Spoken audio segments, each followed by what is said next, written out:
Hello, and thank you for clicking on this help video. So let's see if I could guide you on how to answer this question that is initially similar to the one you're going to do for homework. So the concentration of a medicine in the bloodstream is initially 190 milligrams per liter, and its concentration is going to drop 93 milligrams per liter after 9 days.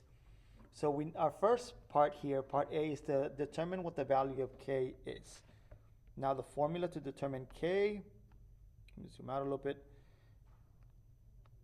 Too much, there we go, is that K equals to the natural log of the amount that we're going to get to divided by the initial amount and divided by the time.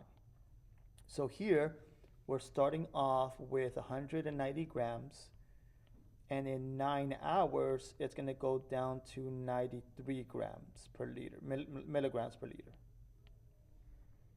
So a little bit close to half.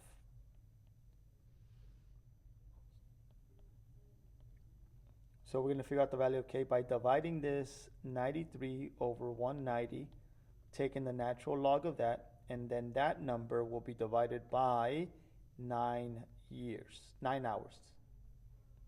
So let's plug this into decimals. So the way we're going to write this into decimals, we're going to first click on divide, and on the numerator here, we're going to get the natural log. And in the parentheses, we want to divide the 93 by the 190.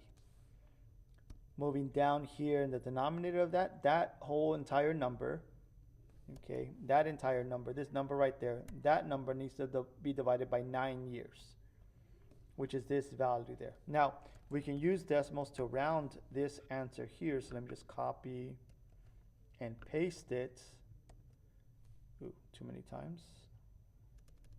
And by default, the rounding feature here estimates again to 0 decimal places, but I want to estimate it to 3 decimal places. So comma 3.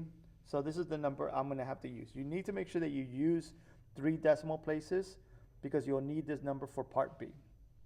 So now with the answer from part A being this negative decimal value, we can now get the model for this exponential decay by using A of t and setting it equal to 190 because that's the amount we're going to start off with, e raised to this value again that we got from part A and multiply with t. So this would be the answer to this second part here. And to get the answer for part C, we're going to evaluate this model at 13. So this means that t equals 13.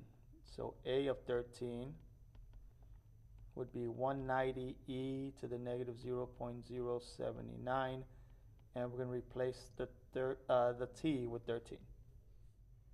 So I'm typing this in the decimals, 190, again, we start with that, e to the negative 0.07913 gives us this value here. Now this is why it's important again that you use only 3 decimal values, because you type in more decimal values, it changes the answer extremely. You see that? So this is going to be 380. So if we just use the 3 decimal values, sorry, the 9, okay, it's going to be 68.03, which is essentially just 68.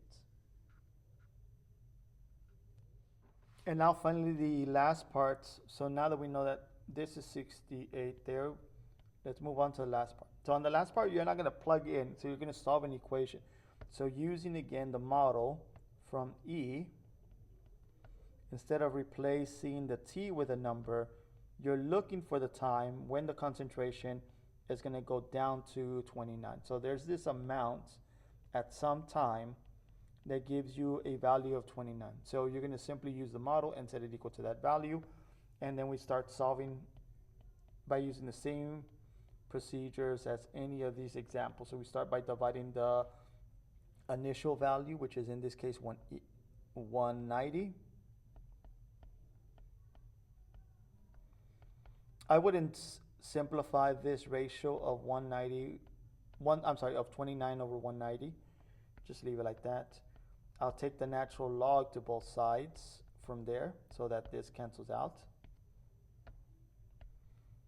So we have the negative 0.079 equals to the natural log of 29 over 190.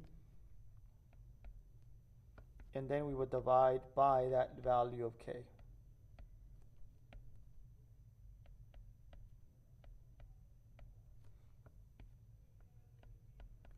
So t equals the natural log of 29 over 190 divided by 0.079. So type this into decimals. We're going to start with divide, take the natural log, parentheses, and we're going to do 29, divide that by 190.